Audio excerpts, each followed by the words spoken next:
tiger, I barely know her. Hello my friends, welcome back to the channel. If you're new here, make sure to hit the subscribe button, like and comment and all that fun stuff. As always, you know, it's stuff we gotta do as YouTubers, I'm sorry. Today's video is going to be Caridina shrimp tank water changes. How and how often I change the water in my Caridina shrimp tanks. I have two 20 gallons and a 10 gallon. We're going to be changing water in the 10 gallon here just because it's the easiest. It's actually the easiest to film because it's not low to the ground, so there's actually less glare and stuff like that. But you apply the same techniques to any size Caridina shrimp tank. Really the most important thing with Caridina shrimp tanks is to have the RO water and the remineralizer, the salty shrimp, whatever it's called, GH plus, not the GHKH plus, the GH plus, because you don't want KH in your active substrate setups, as I very angrily said in that one live stream a while back. So without further ado, let's just get into the water change and I'll talk about stuff there. Okay, let's go. Okay, children, let's take our seats. We have something very important to discuss. Alright, so first thing you're going to want to do is mix your water. Now, for Caridina shrimp, it is highly recommended to use reverse osmosis water and shrimp salts to get your parameters exactly where you want them. And of course, the best shrimp salt to use is the ever popular salty shrimp GH+, not the KH that is for Neo-Caridina. And remember, any KH value in your water, which stands for carbonate hardness, will deplete the buffering capacity of your soil and reduce the overall lifespan of your setup. We already have a limited time with these active soils, typically 1, maybe 2 years, so depleting it faster is, well, less than ideal. Oh no! There are other types of shrimp salts you can use, even liquid, but this is what most people use, so it's what I use as well. The instructions on the salty shrimp GH+ container say to use 1 level scoop per 5 gallons or 20 liters of water. This will get your TDS into that low hundreds range, and the pH should be in the low 6s, which is perfect for Caridina shrimp. If you are new to keeping Caridina shrimp, it is highly recommended to use a TDS and a pH pen while mixing your water to ensure you get the parameters exactly where you want them. Sometimes the pH reading in your new water reads a little high. That's because it has nothing to buffer it due to having a 0 KH value. Some people smarter than me actually add a bag containing peat at this stage to ensure the new water's pH is actually low enough. In my case, the way I do my water changes accounts for this. If you've watched some of my other water change videos, you already know what's coming. If not, just stay tuned and you will see exactly what I mean. Over time and with more experience, you may be able to just eye out your salts depending how much water you're prepping. I know that for me, the given instructions are spot on for my setups, but everyone's water is different, so always test pH and TDS. I am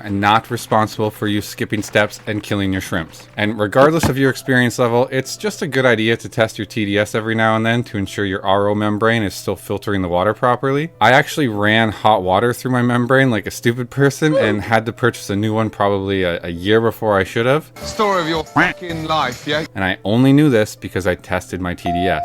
Back on topic, you are going to want to mix your water the day before, if not 2 days before you plan to do your water change to ensure the pH and water temperature are stable. Now, that was a lot of detail about prepping your water, but for Caridina shrimp, this is probably the most important part. Aquarium shrimp love stable conditions, and not prepping your water properly can cause the parameter swings that will kill your shrimps. Nothing stresses a shrimp more than a wild swing in temperature and or pH. So we have our water prepped. We're going to wait at least a day, as I mentioned, and then we're on to the actual water change.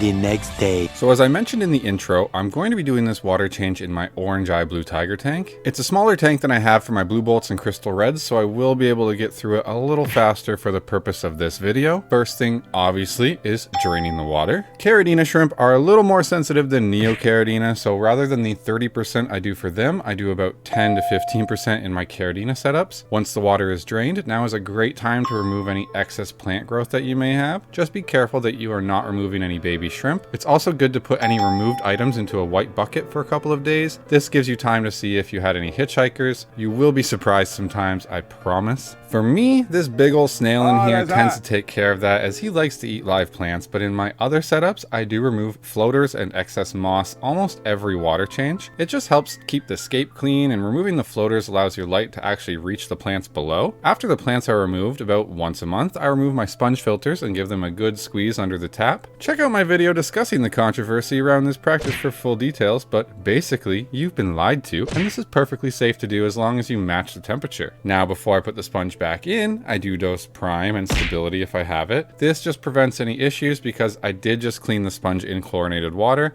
and even using RO water, chloramines can get through the RO membrane. I also have a video discussing this that you should check out after this one. Shameless plug, I know. So I do prefer to dose the tank rather than the new water. That's just a me thing. You can realistically do either. Prime stays in the water for 48 hours, so this gives me some time to get the water level back where I want it. Then I don't have to remember if I dose this bucket or that bucket, as I tend to do all my water changes on the same day. This might have to change soon as I've got more tanks over the summer. Also, about once a month, I give the front glass a good clean. These days, my front panels have been getting pretty covered in biofilm, so for this, I am busting out the razor blade and doing a good scrape. After I finish with the razor blade, I do like to use the algae scraper to kind of polish it up. It might be unnecessary, but it's what I do, so just deal with it, I guess. I was just joking. All right, so the tank is clean. Now let's get this water back in and you can see my super special technique. If you've watched my previous water change videos, you know what I'm about to do. I pop an air valve on the end of my airline here. For this tank, I do make a risky bucket stack, but as long as there's no earthquakes, it should be fine. Pop the airline in the new water, start your flow, and reduce it down to a nice drip. You don't have to go as slow as when you're drip acclimating. I like to do about 3 to 5 drops per second. As I mentioned previously, this just helps to prevent shock if your new water is reading a little high on the pH or not quite 100% the same temperature. For some people, this might be overkill, but I always preach it's better to be safe than to be sorry. One bad water change and you can honestly lose hundreds of dollars in shrimps, and well, no one wants that, right? No. Now, I will give this a few hours to drip into the tank. There are a number of ways you can prevent overflow when refilling, but generally with such a slow method of adding the new water, I'm safe to just check it every now and then. Just don't completely forget that you're doing water changes and you should be good. While it's refilling, I add my Montmorillonite clay powder and whatever powdered food I feel like that week. These days, I stick to spirulina and bee pollen, but anything powdered works. Bacter AE, nettle, I don't know, ground up fish food, it'll all work. I should stress this is not a necessary step, but these are great additives for our shrimpy friends, and they're all available at BobMoss-App. One eternity later. All right, so now the tank is refilled. I just close the valve completely, remove the airline, remove the bucket stack, and voila! Caridina water change with nothing to worry about. Relatively simple, right? Did I make this simple enough? I probably overcomplicated things again and forgot a key point somewhere because I'm a dumbass who can't get their thoughts straight. Bam! Your water's changed. Wow, how's that? That's so easy, right? Just do that every week or 2 or 3 or 4. Really, it's up to you. It depends on like how much you want to do with the tank, how busy you are. You know, if you get sick. I got sick for like the whole month of April a while back there, and I really slacked off on water changes because my kid's in daycare and she brought home all the germs. And you know, the tanks didn't really suffer at all. The only real thing that happened was the plants went a little wild, so I got to do some plant clear outs from all my tanks here in the near future. I've been kind of slacking on that. Probably make another batch of moss mix shrimp food as well for all you people who like to buy stuff from my hobby shop. There's not many of you. You think this is a joke? Make sure to use code YouTube15 at checkout if you do plan to buy from my hobby shop. Fret no more, my friends. At BobMoss.shop, I guarantee the best selection and lowest prices of everything I could actually get through customs. Use the link in the description and be sure to enter the code YouTube15 at checkout for 15% off your entire order. Live shrimp shipped within Canada only. Dry goods and plants can be shipped within the continental United States. Worldwide shipping on all dry goods. Hey, it's not so funny now, is it?